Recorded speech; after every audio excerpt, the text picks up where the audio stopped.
This computer. Hi, ladies. Hi, jump starters. Nice to see you all again. It's been a little while. I am recording here with Elissa Paullisen. I am in Oahu, Hawaii at our home, and she is in Maryland, correct? Yep. And we are going to follow up with her and see how she's been doing the last 6 months for my new hot seat interview. So welcome. Awesome. Thanks for having me. You're welcome. You're welcome. Nice to see you again. So tell us how you've been doing the last 6 months since we interviewed you in December. Actually, it's been 8 months. December 2021, we talked to you about your goals, your business, what kind of work you're doing in the DC area. Tell me how things have been in the last 8 months. Well, we hit a little hiccup over the summer. I had some health problems. I had, a lot of my workers, my team are also moms, and they've, the kids are out of school. Moms to younger kids, not super young, but still really need a parent there with them. So we did not get nearly as far along in the summer as I had hoped. Mm-hmm. That being said, we came rolling right out of August and landed 4 going on 5 60-hour contracts in the last couple of weeks. So we've been really nailing it on that.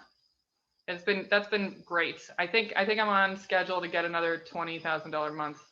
Okay, fantastic. How was your January, February, March? How were those months? Those were pretty good. I mean, I'll be honest, I never hit below 5,000 anymore.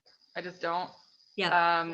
It would have to be, I'd have to have been out for surgery or something for it to go that low, because I'm out there every day, But I do a lot of one-off jobs, but I also do a ton of ongoing client jobs, and there's a lot out there. I think I'm in an area where there is abundance. Yes. And there are so many people, I'm in a huge metropolitan area. I'm really only 40 minutes from DC center. Yep. And it's just a tremendous amount of work out here. A lot of people move all the time. A lot of people also just have estates that, they downsized and things like that. So we get a lot. Good. Okay. So tell us again a little bit about your niche, the people you serve, and how that's going. This is my favorite. I don't do any packing. I prefer to stay away from the liability on that for my teams.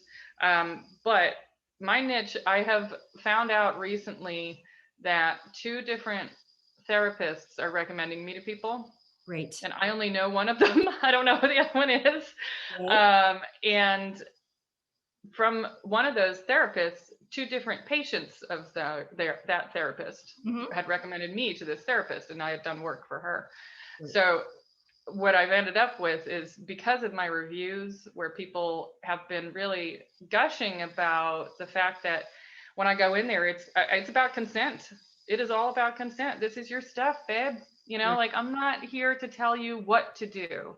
Yes. I am here to ask you the right questions and see where you want to go, ask you what your goal, your vision is, and talk to you about how we could possibly get there. If I have 27 ideas and you've got the 28th, well, we're going to go with the 28th. If you really are that reticent to get started, we just need to get you moving down that path.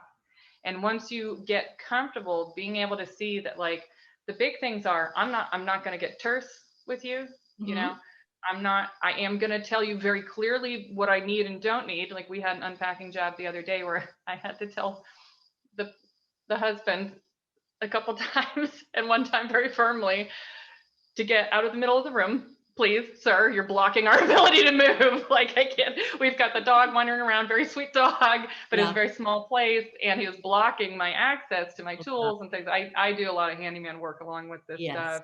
And not everybody does, and that's fine, but I love doing that stuff. And so I'm always happy to be like, oh, your fan blade isn't on right. Yep.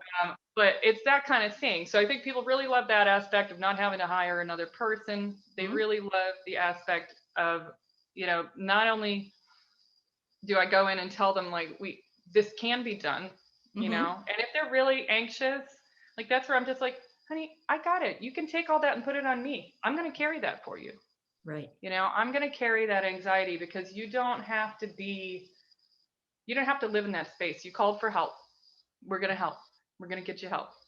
And so I end up with people who tend to be very nervous and they read the reviews and they see that other people were so scared to start. And I came in and it ended up being a really positive experience in a short time. Right. You know, I had one woman just 2 weeks ago.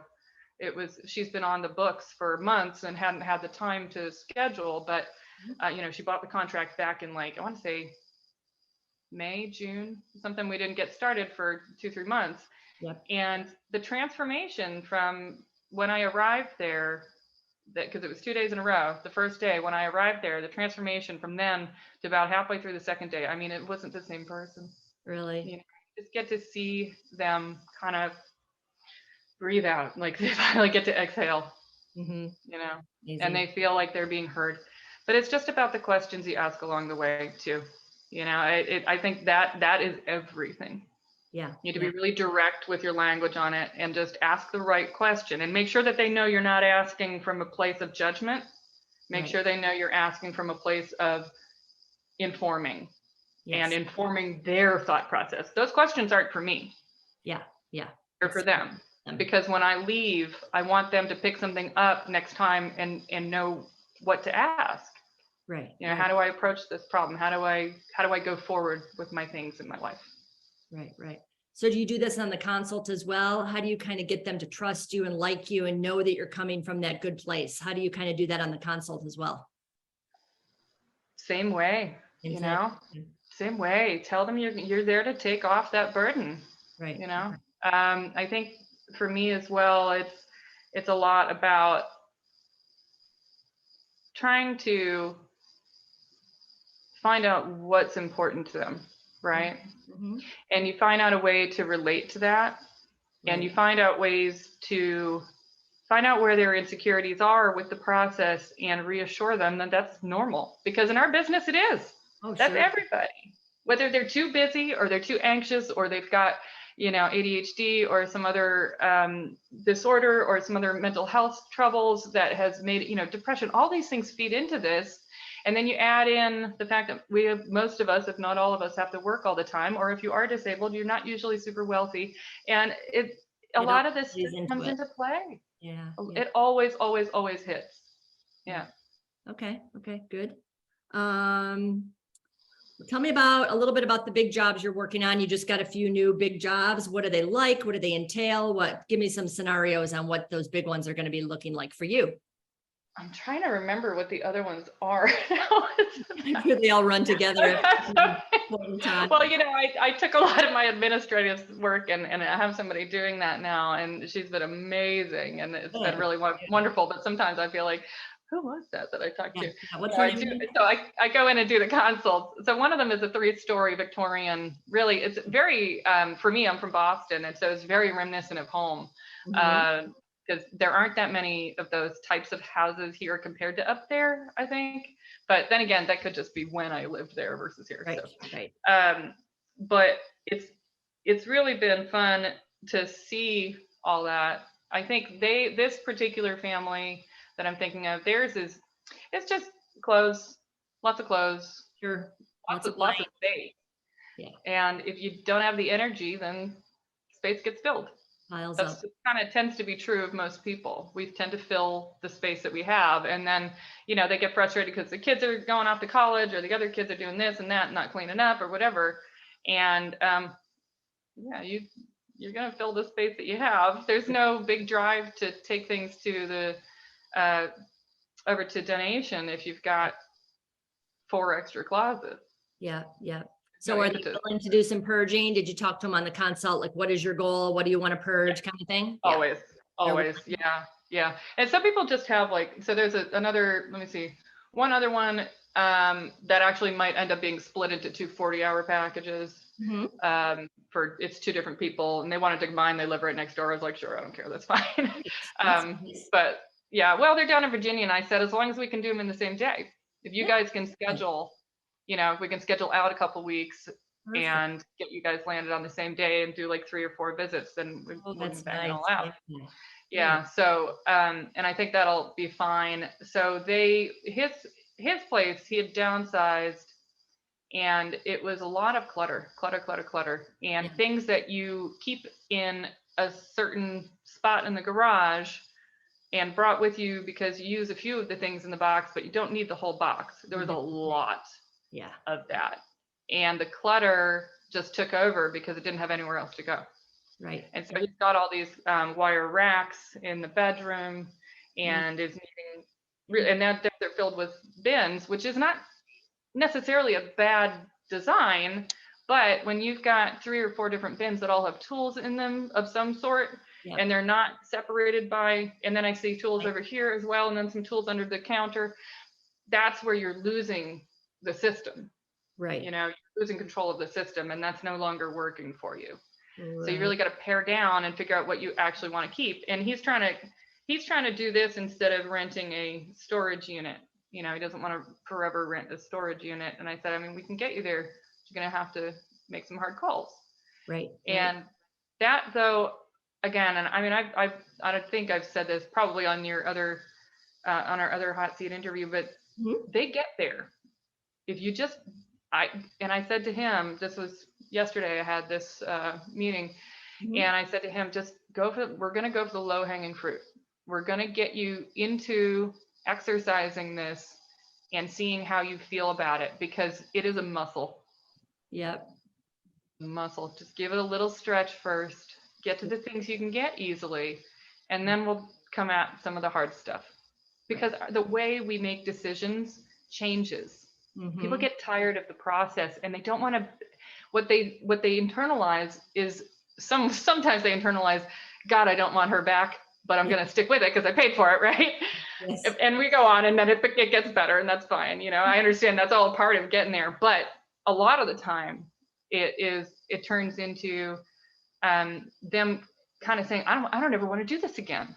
I need to get rid of more. I don't want to do this again. I want to spend the money now and make it mean something. Yep. Yeah. That, I think, is a big help. And you just have to be really gentle getting them down that first path. Right, right. That decision fatigue, sometimes I see in the first or second session, it's like, oh, there's just so many decisions to make, I can't do anymore. So I sit them in one spot most of the time. Yep, I don't let them move. too.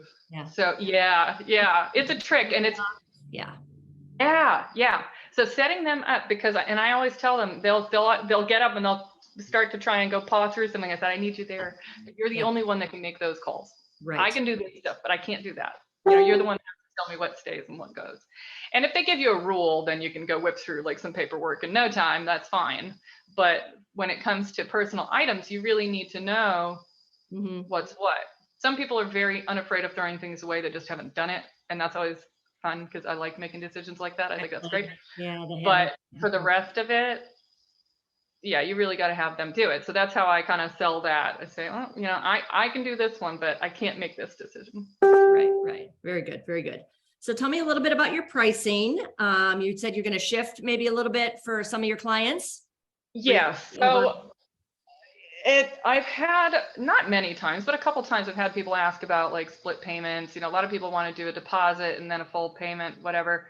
My thing is I'm also paying other people to be there. And yes, you have to need to make sure that things are taken care of. Yeah.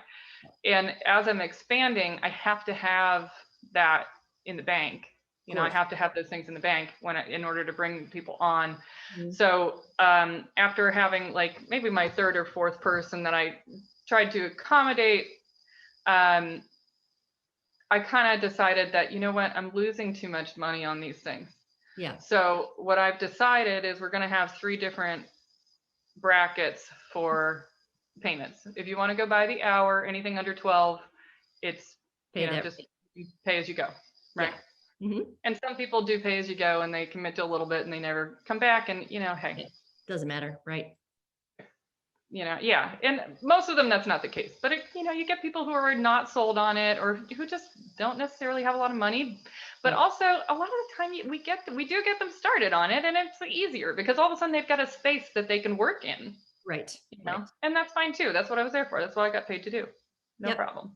Yep. But once we get to the actual sessions, I've decided that basically I'm not going to allow people to split payments from the higher packages. So anything 36 and over, it's going to be a combination of 2 packages. So they can get that lower discount so that I can split keep everybody afloat. Good. And so it'll be like, for instance, if I had somebody wanted to do it in 2 payments and it's 36, we're going to split that into what, 15 and 3 is 18, you know? Yep. Perfect. So we're going to do that instead. And so it's going to be 2 18-hour ones, which is a lower, it's lower percentage discount. So I think that's on my track right now, it's at, I think like 12%, something like maybe 15%. Okay. The other thing we did is we topped off at 15. No, I think we topped off at 15% now. So that is at like 10 or 12. Okay. Just because it was the larger packages. What happened? I had one woman who needed to make every single decision on every single book in the thousands that she owns. Right. I can't take a team in for that day. Yeah, you can't, because you're going one book at a time. Correct. Yeah. Doesn't work. And I had thought, okay, maybe we can blow through some things. I brought one person one day and we did the kitchen. Yeah. Just didn't work, did it? Was it better? Yes. Was she making decisions? No. Yeah. So, Yeah. you know, and I thought we were there. We weren't. Okay. You know, it is what it is. Sometimes I think it's learning for me, and I try not to take that kind of a thing personally. I think that we're all trying to do it. I don't know that there was a way I could have known she would not have gotten rid of anything at all, but it is what it is. So she's probably this coming week. I was supposed to be here this week, but she had a family matter. I think this coming week she'll probably be the 5th 60-hour package. We do need to do her garage, and that is going to take big job. The whole team. So great. Okay. Yeah, you just said the word team. So tell me about your team and how that has changed in the last 6 months. Because I know you love your team. So tell me about that. I do. So my team, we've changed a little bit. I hired on another person who's also a good friend of mine. She's actually out in California. So she's a former paralegal. I've added Tara, and she's smart as anything and is amazing. So I'm going to have her check the contracts and just, I'm going to have her put together a non-compete as well. Just since I've got that tool, might as well use it. Right. Yeah. So I'm going to have a non-compete for some of my subs. I'm not particularly worried about the people that I brought in so far because they're, whatever, but I just want to have it standard. Like it's just protective language for both of us. It protects you from, for sure. Yeah. And so Tara's going to take care of that stuff. She's also going to take the evening calls so that I no longer have to pick up the phone after 7 o'clock. So that'll be great because she's in California. So that's amazing. I've got Jessica and Karen, and Karen's been with me coming up on a year now, which was, I didn't even realize it was so close to that. And Jessica has been with me for like a year and a half, and I had known Jessica beforehand for a year or two. And so they've been, Karen's out, she went out on her own today. So she's taking lead on stuff. It was a repeat client that we love. We see her all the time. And I think she's ready to start doing other things as well. And she was funny. She sent me a text, and she was visiting her mother this summer, and she goes, well, I told my mom, she's from South Carolina. She goes, I told my mother, I said, I think it's going to take about 4 hours.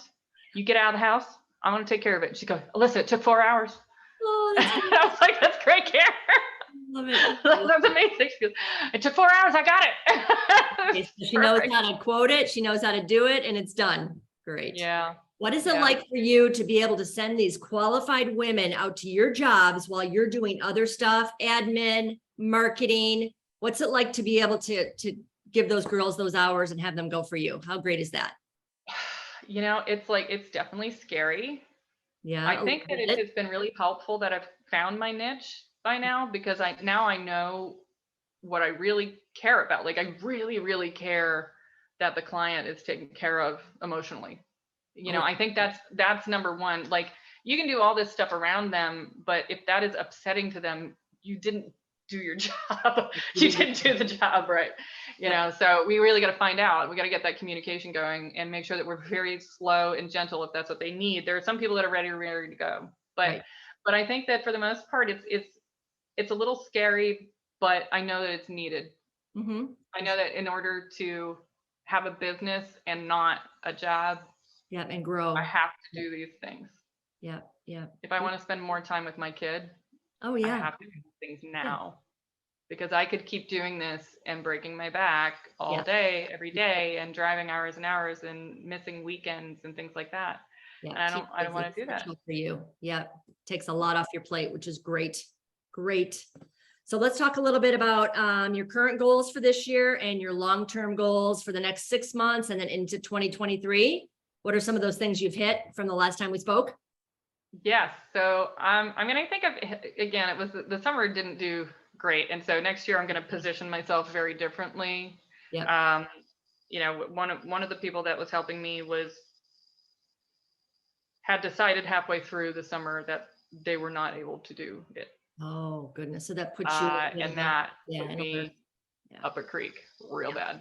Yeah. So they were only very, very limitedly. That happens sometimes. That's okay. Figure and just because of my own stuff going on, because I was trying to then take on all the hours and fit everybody in, I was not able to reach out for more help at that time. But I think that, you know, going into next year, one of the big focuses I have immediately is taking care to get at least 2 people who can do hours outside of mother's hours. Yes. Because nights and weekends, right? You can only do 1 job a day. Right. And I'm not saying everybody has to do 2, 3 jobs a day all the time, but sometimes the client can't go more than 3 or 4 hours. Exactly. You know, and if it's a high sorting job, you know, it just doesn't work. So to me, my ideal day is like, okay, 2 jobs kind of close to each other, right? 4, 5, 6 hours. Yeah. And get that moving. But as it is, I do a good bit of driving, which is, you know, it's okay. We're trying to build, but we're trying to build here as well. And so I'm reaching out to like the Chamber of Commerce, which I hadn't done as of yet. And now that my daughter's in school, that's going to be a whole different thing. Good. So just kind of trying to, I think the pace that I'm growing is the right one for me. I know that most business startups, especially ones that don't have any funding, like we didn't, you know, I just did this myself. This was not, I know some people can, exactly, right. And I think that's most of us. But some people have, you know, they can go in with $1,000 and put it in a bank account. I mean, I couldn't do that for the first year, you know? So I'm just coming from a very, very different place of not as much privilege as that. I didn't put any money in my business account. I just grew it slowly. Same thing. And now I've got business. Well, the problem was though that even the money like going into the business account was not available to go into the business account because it needed to go to bills, you know. And until we get past that, until the bills are gone, that's going to be the case. But that's not to say that taxes aren't paid and things like that. It's just that, you know, you pull from different buckets. So my big stuff is going to be aiming towards having people who have more flexibility with time. It's tricky to do that sometimes because, you know, really I need somebody who doesn't need a job. Yeah. That's what I need. Yeah. Because I can't always commit to the hours. Exactly, the hours. And I don't want to displace other people that have put time in and know what they're doing. I don't want to displace them with people just because they came rolling off the turnip truck. So which is to say, like, they won't also be amazing, but you know, they've done a lot of hard work. I'm not for seniority or anything like that, but I know that they know my method. They know my way with people. And that part of it is important to me. So, so we're going to focus on that. I'm getting the new marketing materials probably in a week or 2. We'll finish those up and be able to have more concrete things. You know, we have digital contracts. We use HoneyBook. I may switch that. I'm trying to see what all of the stuff is that we have through Wix on the website, because that's where my web builder was. Great. So I'm going to look at the capabilities on that, because if I can eliminate one, you know, $300-400 bill a year, great. Plus. And that's pretty much it. I don't know. I think we're just kind of moving on. We're getting add a couple more numbers. Yeah. I still have perfect 5s on my, on Thumbtack and Angie. So good. Great. And then last question is talk about the retreat a little bit, what you're looking forward to, and how you feel about the upcoming retreat. I'm super excited about the retreat. First off, I'm not somebody who does fancy fun stuff, so I'm excited because it looks fancy. Making an exception. Good. So I'm excited to go. It'll be good. I think it's also just nice to talk with people who really understand like the ethos behind what they're doing. Totally. I think there's a piece of this particular business, as with many businesses, but like this one in particular, you know, we're in a field where these things are so close to people. It's hard. You know, people walk through this stuff in pain, and whether that's because of whatever disability or just time or whatever it is, you can always look at them and be able to say like, yeah, I get that. Like, yeah, a lot of people have that. You know, I see that all the time. That's what people really want to hear. And the other thing they like to hear, I think, is the that I don't this one I'm off track. I'll get back there. But the one where they're like, oh, this is never, I'm such a hoarder, and they have like 7 things. Yeah. And I'm like, all right, listen, this is not a hoarding house. Yeah. Anyway, but yeah, the retreat, I'm psyched to learn about like how people went about it. That wasn't how I went about it, you know, different perspectives and things, and be able to laugh and talk and learn. And there's a lot of stuff I never studied, and I just kind of went into it and was able, you know, I don't know, I had a knack for it. My mom was the first one that pushed me to start. And it was because I was helping my sister out after her husband died in their bed. He had a heart attack. Right. And she woke up. So like right from the get-go, my feet were in it with the empathy. Oh, of course. You know, you have to be really careful. People are fragile. You know, we are resilient, but we are fragile. We are hurt people. I have a lot of clients like that too. They're very fragile. Someone dies, you're helping them go through their, you know, stuff. It can be very, very emotional. We're downsizing things that like came from something. Yeah. And a lot of them remember every single mug, every single piece of paper, every receipt they remember. So I just try to find ways to help them honor that without having the thing. But again, most of the time you just give it time and they'll get there. So time heals. Yeah, it'll be fun to hear how other people get there. Like I feel like my process is so wildly all over the map and yet has a singular focus. Right. Everybody's going to do their organizing a little bit differently. And I think a lot of us are so self-taught on the organizing part. And be able to really dive in and see, what are you doing? What are you doing? How are you doing this? Yeah. And it really will help us kind of open our eyes. Oh, that's a great idea. I never thought of that. I love seeing different pieces of furniture used the wrong way.